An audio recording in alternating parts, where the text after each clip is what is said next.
രാഷ്ട്രീയപരമായിട്ടുള്ള കാഴ്ചപ്പാടുകളില്ലാതെ വിജയിക്കും, അതിലൂടെ എൻ്റെ ജീവിതവും എൻ്റെ കുടുംബവും നല്ല രീതിയിലേക്ക് മെച്ചപ്പെടുത്തി കൊണ്ടുവരാൻ സാധിക്കുമെന്നുള്ള പ്രതീക്ഷയോടെ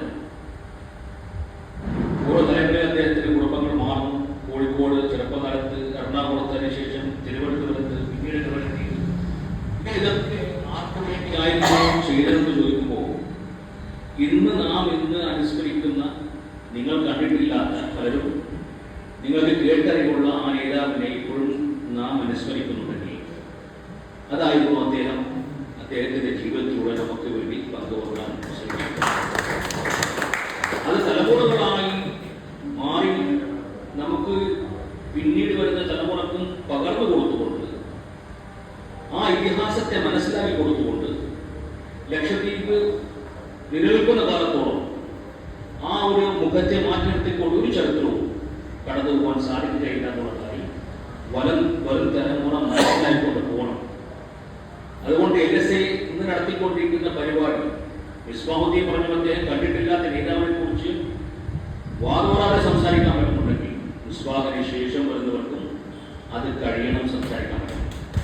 അവിടെയാണ് ആ നേതാവ് എന്താണെന്ന്. എന്നോട് അടുത്ത കാലത്ത് ഞാനൊരു പ്രാവശ്യം ഡൽഹിയിലോ മഹാരാഷ്ട്രയിലോ പോയപ്പോൾ ലക്ഷദ്വീപിൽ NCP ഉണ്ടോ എന്നുള്ള ചോദ്യം. NCP ലക്ഷദ്വീപിൽ എങ്ങനെ, ബോംബെ മഹാരാഷ്ട്ര ബേസ്ഡ് ആയിട്ടുള്ള ഒരു പാർട്ടി ലക്ഷദ്വീപിൽ എങ്ങനെ എത്തി? സത്യത്തിൽ വമ്പൻ തുടങ്ങി വച്ച ആ ഒരു കാഴ്ചപ്പാട് ലക്ഷദ്വീപിന് അനുകൂലമായിട്ടുള്ള സാഹചര്യങ്ങൾ, അല്ലെങ്കിൽ ഇന്ന് ലക്ഷദ്വീപിനെ ഭരിച്ചുകൊണ്ടിരിക്കുന്ന കോൺഗ്രസ് പാർട്ടി അവരെ ചെയ്തുകൊണ്ടിരിക്കുന്ന ദുർവിനിയോഗങ്ങളെ ചെറുത്ത് നിൽക്കാൻ വേണ്ടിയിട്ട് കേന്ദ്രത്തിൽ ആരൊക്കെ സഹകരിച്ച് പ്രവർത്തിക്കാൻ പറ്റും, ആ പാർട്ടിയോടൊപ്പം പക്കം ചേർന്നത് കൊണ്ട് ലക്ഷദ്വീപിന് സമഗ്രമായിട്ടുള്ള വികസനങ്ങളും ലക്ഷദ്വീപിനെ സംരക്ഷിച്ചു കൊണ്ടുപോകാൻ വേണ്ടി എടുത്ത ചുവടുവെപ്പുകളുടെ ഭാഗമായിട്ടാണ് നമ്മൾ NCPയിലേക്ക് പോയത്. അല്ലാതെ ശരത് പവാർ എന്ന് പറയുന്ന അജയനായ നേതാവ് കുറച്ചു കാണിക്കല്ല, അദ്ദേഹം ലക്ഷദ്വീപിലേക്ക് വന്ന് അവിടെ പ്രചരണം നടത്തി NCP അവിടെ സ്ഥാപിച്ചതൊന്നുമല്ല.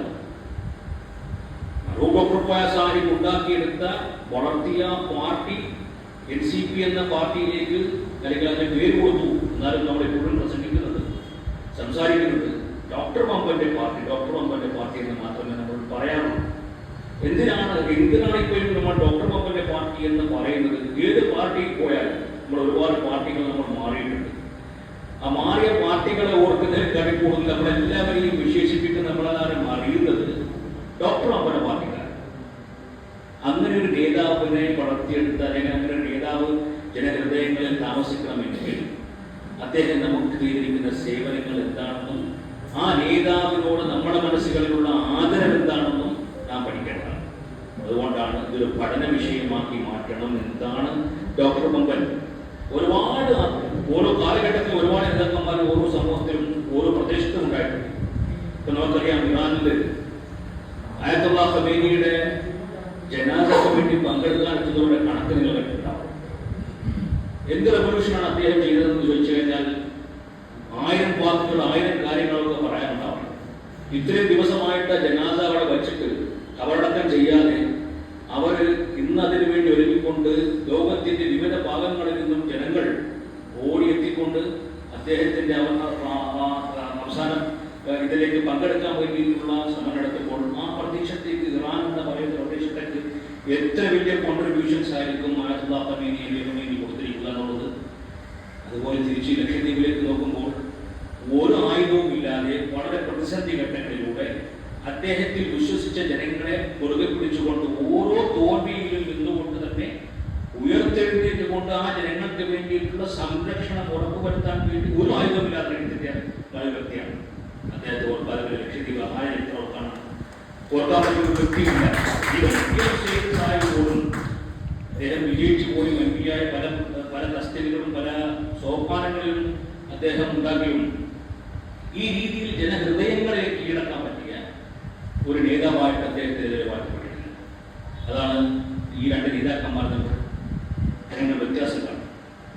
ആ നേതാവിനെ മനസ്സിലാക്കിക്കൊണ്ടായിരിക്കണം നമ്മുടെ രാഷ്ട്രീയ പ്രവർത്തനങ്ങളും നമ്മൾ മുന്നോട്ട് പോകുന്നത്. നമ്മുടെ ഓരോ സംഗതികളും മനസ്സിലാക്കി കൊണ്ടുപോകും. അതിന് കഴിയട്ടെ ഇങ്ങനെയുള്ള അനുസ്മരണങ്ങൾ അത് മനസ്സിലാക്കിക്കൊണ്ട് പോകാൻ പറ്റുന്ന ഒരു LSA തിരിച്ചു കൊണ്ടുപോകാൻ പറ്റുന്ന യുവാക്കൾ. കാരണം തലമുറകൾ മറക്കപ്പെടേണ്ട വ്യക്തിയല്ല അദ്ദേഹം ബോധ്യപ്പെടുത്തിക്കൊണ്ടായിരിക്കും നമുക്ക് മുന്നോട്ട് പോകും. തീർച്ചയായിട്ടും ചെറുപ്പകാലത്ത് വമ്പനോട് മാന്തോട്ടോടൊപ്പം ഒരുപാട് ബന്ധം കമ്പനടുത്തുണ്ട്. എൻ്റെ പ്രിയപ്പെട്ട പിതാവ് വമ്പനെ കൂടെ തന്നെ ക്രിമിനലായിട്ട് നടന്ന വ്യക്തിയാണ്. ഇപ്പൊ അടുത്ത കാലത്ത് വാപ്പാന്റെ അടുത്ത് സംസാരിക്കുമ്പോൾ വാപ്പാരെ അടിച്ചൊരു കഥ പറയുന്നത് ലക്ഡീസ് എന്ന് പറഞ്ഞ ഒരാളെ ഇടയ്ക്ക് നമ്മളിവിടെ വന്ന് തിരിച്ചപ്പോഴത്തേക്ക് പോയി. അപ്പൊ വമ്പനെ പ്രചരണം കഴിഞ്ഞ് തിരിച്ച് ബോട്ടിൽ കയറ്റാൻ വേണ്ടി ജെട്ടിയിലേക്ക് പോകുന്നു. അന്ന് ആന്ധ്രത്തിൽ ഒത്തിരി വലിയ ആൾക്കാരൊന്നുമില്ല. ജനതാ സ്റ്റോർ എന്ന് പറയുന്ന കട നമ്മുടെ നോമാന്റെ അടിയൻ അച്ചപ്പിന്റെ വാപ്പന്റെ കട അന്നെന്തോ കോൺഗ്രസ് ഓഫീസായിട്ട് പ്രവർത്തിച്ചുകൊണ്ടിരിക്കുന്നു. അങ്ങനെ രാത്രി വമ്പനെ കയറ്റാൻ പോകുമ്പോൾ ഇതിനകത്ത് കുറെ കോൺഗ്രസിന്റെ പ്രവർത്തകർ കടന്നു വന്ന് വമ്പന ജട്ടിയിലേക്ക് കയറ്റാൻ പോകുന്ന സമയത്ത് ഇവരെല്ലാം കൂക്കിട് കഴിഞ്ഞു. കൂക്കിട്ടപ്പോ വമ്പനെ കൊണ്ടുപോയി ബോട്ടിൽ കയറ്റിയിട്ട് തിരിച്ചു വന്ന് കോൺഗ്രസ് ഓഫീസിലേക്ക് കയറി. കോൺഗ്രസ് ഓഫീസിലേക്ക് കയറി അന്ന് അവിടെ കിടന്നവരെ ചെറുതായിട്ടൊന്ന് കൈകാര്യം ചെയ്തു. കൈകാര്യം ചെയ്തതിനു ശേഷം ഉണ്ടായ കുറെ പുകളുകൾ ചെറുതിന് കഴിഞ്ഞ് പിന്നെ അന്ന് കോൺഗ്രസ്സുകാർ വലിയ വിഷയമാക്കി ബാപ്പക്കെതിരെ കേസ് കൊടുത്തു. ആ കേസിൽ വാദിക്കാനാണ് മുഹമ്മദ് വക്കീൽ ആദ്യം പറഞ്ഞത്. മുഹമ്മദ് വക്കീല് ഞാനൊക്കെ ചെറുപ്പമാണ്. ഇതിന്റെ മൊബൈൽ അന്നാണ് ഫസ്റ്റ് ഞാൻ വീട്ടിലേക്കാരൊക്കെ കാണുന്നത്. വീട്ടിലേക്ക് കുറെ പാന്റ് ഷർട്ടൊക്കെ ആൾക്കാരൊക്കെ വന്നപ്പോൾ വലിയ അന്നാണ് ഫസ്റ്റ് വീട്ടിലേക്കാരൻ ഞാൻ കാണുന്നത്. അന്ന് ഞാൻ എനിക്കൊന്ന് 4ാം ക്ലാസ്സോ 5ാം ക്ലാസ്സോ ആ ടൈമിലൊക്കെ. അന്ന് മുതൽ ഈ പറയപ്പെട്ട ആൾക്കാരൊക്കെ വമ്പനെ ഇങ്ങനെ വിശ്വസിച്ച് വമ്പന്റെ കൂടെ പാറ പോലെ ഒളിച്ചിരുന്നുകൊണ്ട് ലക്ഷദ്വീപിൽ ഒരു മാറ്റം വരുത്താൻ വേണ്ടിയിട്ട് ശ്രമിച്ചവർ ഒരുപാടുണ്ട്. ഇത് പലരും മരണപ്പെട്ടു. വമ്പൻ കോരങ്ങി ഒരുപാട് പേരുണ്ട്. അങ്ങനെ ഒരുപാട് ആൾക്കാർ ആന്ധ്രത്തിലും മറ്റു ദ്വീപുകളിലൊക്കെ. വമ്പന്റെ ഒരു കാര്യം ഞാൻ മനസ്സിലാക്കിയത് അദ്ദേഹം ഏറ്റെടുത്ത കാര്യങ്ങളെ കുറിച്ച് ഭയങ്കര കണിശമായിട്ട് തന്നെ ഫോളോ അപ്പ് ചെയ്യും. ഞാനിങ്ങനെ ഒരു ആവശ്യം ഞാനിപ്പോ ഡിഗ്രിയിൽ പഠന ഞാൻ കച്ചവടമായിട്ട് ഇങ്ങനെ പോകുന്ന സമയത്ത് എന്തോ ഒരു ലെറ്റർ മിനിസ്ട്രിയിൽ നിന്ന് വേണം. വമ്പനൊക്കെ കൗൺസിലറാണ്. അപ്പൊ വമ്പന്റെ ഒരു ലെറ്ററും വമ്പന്റെ ഒരു ഫോൺ കോളും വേണ്ടി വന്നതുകൊണ്ട് അപ്പൊ കവരത്തിയുള്ള സമയത്ത് ഞാൻ പോയി വമ്പന്റെ ലെറ്റർ ഇപ്പൊ തന്നെ അയച്ചു കൊടുത്തു. ഞാൻ അതിന്റെ ഫോളോ അപ്പിന് വേണ്ടി വന്ന സാഹചര്യത്തിൽ എനിക്കൊരു ഒരു ഒരു മടുപ്പ് പോലെ. കാരണം വമ്പനെ പോയി ഡിസ്റ്റർബൻസ് ആവുമോ, വമ്പന് പ്രശ്നമാവുമോ. കാരണം കവരത്തി കാണുന്ന സമയത്തൊക്കെ എപ്പോഴും ആൾക്കാരും ഇപ്പോഴും ടെൻഷനുകളും കാര്യങ്ങളും പ്രഷറുമായിരിക്കും. അപ്പൊ ഞാനിങ്ങനെ വാപ്പന്റെ അടുത്ത് കാര്യം പറഞ്ഞു. വാപ്പന്റെ അടുത്ത് നിന്ന് പറഞ്ഞേക്കണം. വാപ്പ പറഞ്ഞു ഞാൻ നീ പോയി പറഞ്ഞാൽ മതി. അപ്പോൾ വാപ്പന്റെ അടുത്ത് ഞാൻ പറഞ്ഞില്ല. വാപ്പ ഭയങ്കര എപ്പോഴും ടെൻഷനാണ്, എപ്പോഴും ഭയങ്കര ആൾക്കാരും പ്രഷറിനും ഭയങ്കര ഇഷ്യൂസൊക്കെ ഉണ്ടാവും. വാപ്പ എടാ അതില്ലാത്തൊരു സമയം ഉണ്ടാവില്ല, നീ പോയി തരികയാണ്.